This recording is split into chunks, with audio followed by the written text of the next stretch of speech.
If you've ever lived in a small American town, you know how neighbors can be both a comfort and a curse.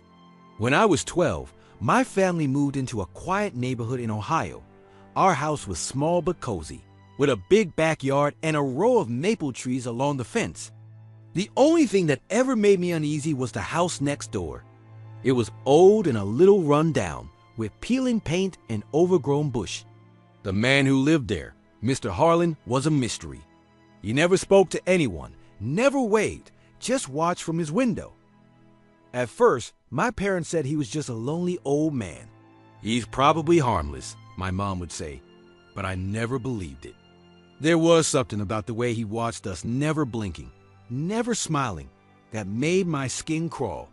Every afternoon when I got home from school, I'd see him in the upstairs window, staring down at our yard. Sometimes, I'd catch a glint of his glasses reflecting the porch light. It got to the point where I closed my curtains tight before going to sleep. One night, I woke up to the sound of tapping on my window. I froze, heart pounding, and peeked through the blinds. Mr. Harlan was standing in his yard looking up at my room. He didn't move, didn't say a word, just stared. I ducked down, too scared to breathe, and waited until he finally shuffled back inside. The next morning, I told my parents, but they brushed it off as a bad dream.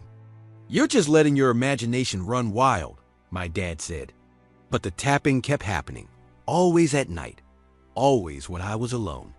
I started sleeping with the lights on, terrified of what I might see if I looked outside. A few weeks later, things got worse. I started finding strange things in our yard: old coins, marbles, even a broken pocket watch. At first, I thought it was just junk, but then I realized all the items were placed right under my window, as if someone was leaving them for me to find. I tried to ignore it, but the feeling of being watched only grew stronger. One Saturday, my parents went out for the evening, leaving me home alone. I was watching TV in the living room when I heard footsteps on the porch. I peeked through the blinds and saw Mr. Harlan standing at the edge of our yard, staring at the house. He stood there for what felt like forever, then slowly walked back to his own yard, disappearing into the shadows. That night, I woke up to the sound of my window sliding open. I sat up, heart racing, and saw a hand reaching through the gap. I screamed, and the hand vanished. My parents came running, but by the time they got to my room, the window was closed and there was no sign of anyone outside. They called the police, but all they found were footprints in the mud beneath my window bare feet, even though it was the middle of October. After that, my parents installed new locks on all the windows and put up motion lights in the backyard. For a while, things were quiet. Mr. Harlan's house went dark. No lights, no movement, nothing. The police showed up one afternoon and an ambulance took him away. We never saw him again. A few months later, a new family moved in next door. They started cleaning out the house, and one day, the dad came over holding a box of old photographs.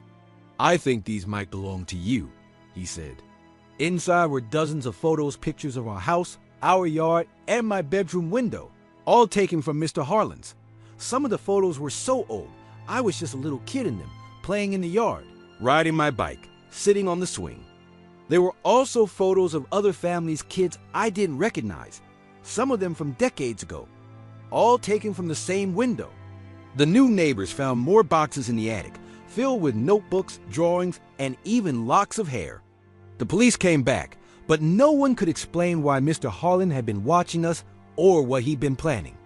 Even now, years later, I still get chills when I think about that tapping, and the feeling of being watched by someone who was always just a few feet away.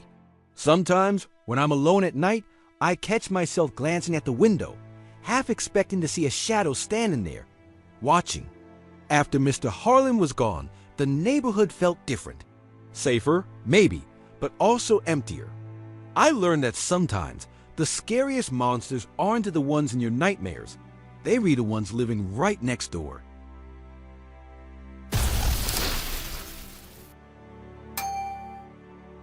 When I was in high school, my family moved to a new neighborhood in upstate New York. The houses were old but charming, with big porches and tall trees lining the street. Our new place was a 2-story colonial with a creaky wooden staircase and a basement that always seemed colder than the rest of the house. The first week, our neighbors all came by to introduce themselves, everyone except the man who lived directly next door. His name was Mr. Dwyer. He was in his late 50s with thinning gray hair and a limp that made him shuffle when he walked. He never smiled, never waved, just watched from his porch as we moved in. My mom tried to be friendly, but he barely grunted in response. "He's probably just shy," she said, but I wasn't so sure. The first strange thing happened a few days after we moved in. I was in the backyard, raking leaves, when I heard a tapping sound coming from the fence. I looked up and saw Mr. Dwyer standing on his side, staring at me through the slats. He didn't say anything, just watch. I tried to ignore him, but the tapping continued, slow and steady, until I finally went inside. That night, I woke up to the sound of footsteps in the hallway. I thought it was my dad, but when I peeked out, the hall was empty. I went back to bed, but the footsteps kept coming, always stopping outside my door. I told my parents, but they said it was just the house settling. A week later, my mom asked me to take some boxes down to the basement. I hated that basement. The stairs were steep, the light was dim, and the air always smelled damp. As I was stacking boxes near the old coal chute, I heard a voice coming from the other side of the wall. It was faint, but I could make out words. "Let me in. Please, let me in." I froze, heart pounding. The voice sounded desperate, almost pleading. I ran upstairs and told my mom, but she just laughed. "It's probably just the pipes," she said. But I knew what I'd heard. The next day, I saw Mr. Dwyer in his backyard, digging near the fence. He looked up and caught me watching, then smiled a thin, crooked smile that made my skin crawl.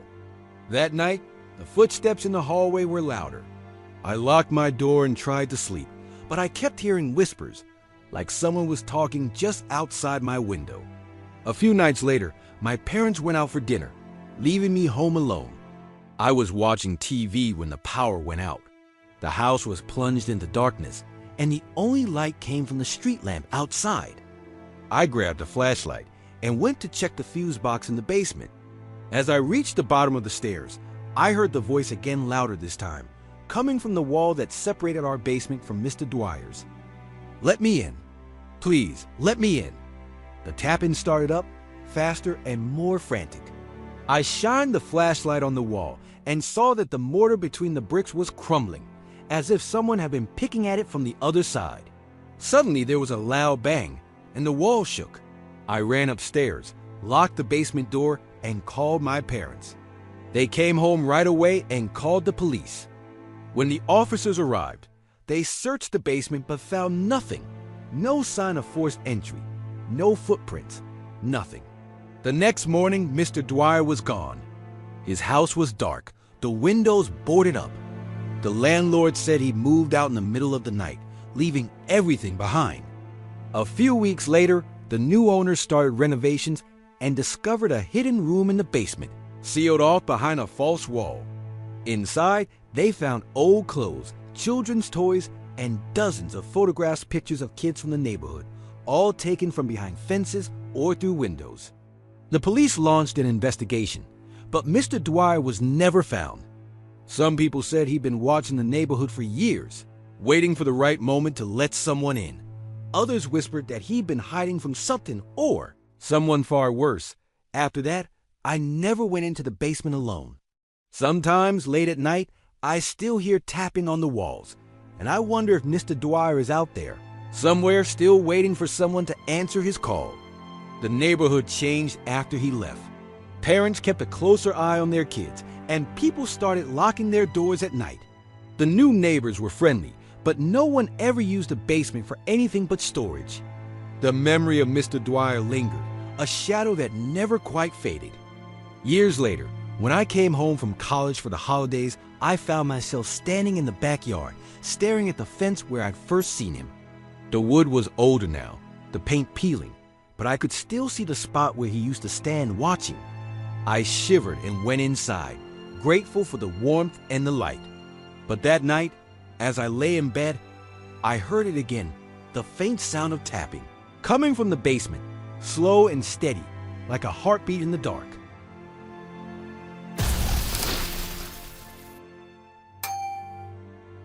When I was in my 20s, I rented a small house in a quiet suburb outside of St. Louis. It was the kind of neighborhood where people waved from their porches, kids rode bikes until sunset, and everyone seemed to know everyone else's business.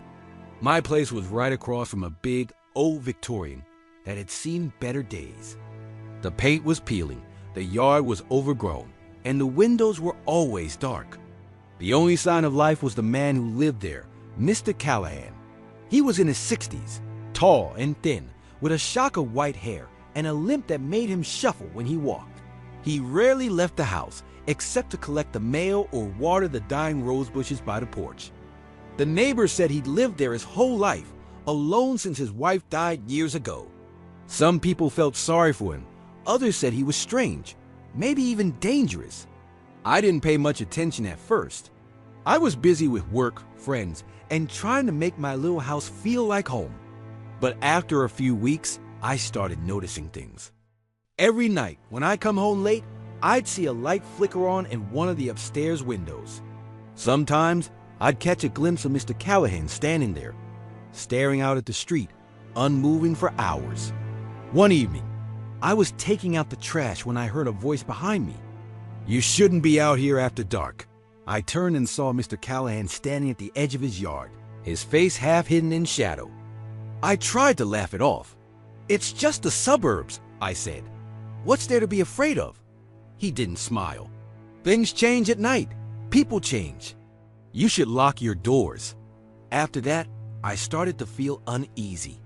I'd catch him watching me from his window, his eyes following me as I walked to my car or mowed the lawn.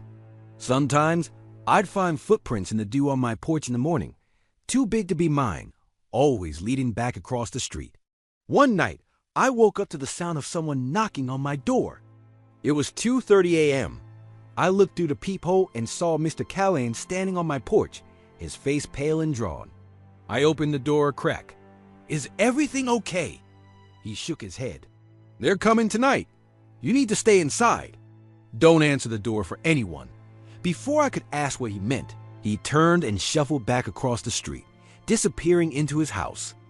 I locked the door and went back to bed, but I couldn't sleep. I kept thinking about his warning, the fear in his voice. Around 3:15, I heard footsteps outside, soft, shuffling, like someone dragging their feet. I peeked through the blinds and saw a group of people standing in the street, facing Mr. Callahan's house. They were dressed in dark clothes, their faces hidden by hoods.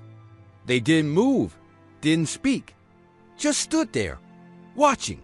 Suddenly, the porch light at Mr. Callahan's house flickered on. He stepped outside, holding a flashlight and a baseball bat. He shouted something I couldn't hear, and the group turned to look at him. For a moment, no one moved. Then, as if on cue, they rushed toward him. I wanted to call the police, but my phone was dead, no signal, no power, nothing. I watched, helpless, as the group surrounded Mr. Callahan, their bodies blocking him from view. There was a struggle, a flash of light, and then silence. The group scattered, melting into the shadows. Mr. Callahan was gone. The next morning, I went across the street. The porch was empty, the door ajar. Inside, the house was cold and dark, the air thick with dust. I called out, but there was no answer. The only sign that anyone had been, there was a single muddy footprint on the kitchen floor. The police came, took my statement, and searched the house. They found no sign of Mr. Callahan, no evidence of a break-in, nothing to explain what I'd seen. The official story was that he'd left town, maybe to live with relatives. But I knew better. A few days later, I found a note slipped under my door. The handwriting was shaky, barely legible. "Thank you for listening. Be careful." They watched from the shadows. After that night, the neighborhood changed. People started locking their doors, keeping their lights on all night. The house across the street stayed empty, the windows boarded up, the yard left to grow wild. Sometimes, late at night, I'd see figures standing in the street, watching the house, waiting. I moved out a few months later. unable to shake the feeling that I was being watched. Even now, years later, I still dream about that night the group in the street, the struggle on the porch, the way the world seemed to shift and darken. Sometimes, when I wake up in the middle of the night, I think I see shadows moving outside my window. And I remember Mr. Callahan's warning, don't answer the door for anyone, because sometimes the scariest neighbors aren't the ones you know. They're the ones you never see coming.